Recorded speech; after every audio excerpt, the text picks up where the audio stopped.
Barisan Jenderal 3 Matra tuntut pemakzulan Gibran dari Wapres. Trisutrisno beri pesan khusus. Muncul wacana pemakzulan terhadap Wakil Presiden RI Gibran Raka Buming Raka.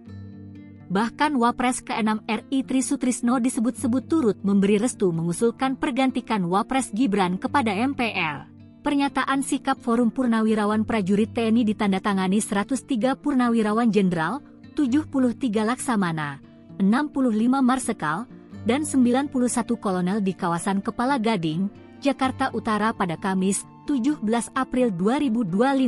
Lalu, Trisutrisno turut membuat catatan khusus dan surat wasiat untuk Presiden Prabowo soal tuntutan ini. Tak hanya Trisutrisno, surat pernyataan itu turut ditekan oleh mantan Menteri Agama Fachrul Razi, KSAD periode 1999 hingga 2000 Jenderal TNI, Purnawirawan Tiasno Sudarto, KSAL periode 2005 hingga 2007 Laksamana TNI, Purnawirawan Slamet Subijanto, KSAU periode 1998 hingga 2002 Marsekal TNI, Purnawirawan Hanafi Asnan. Sementara itu mantan Komandan Korps Marinir TNI Letjen TNI, Purnawirawan Soeharto menyatakan sikap pihaknya terhadap program-program pemerintah di bawah Presiden Prabowo Subianto. Ia menegaskan para purnawirawan TNI sejatinya mendukung seluruh program Prabowo yang akan dijalankan selama 5 tahun ke depan.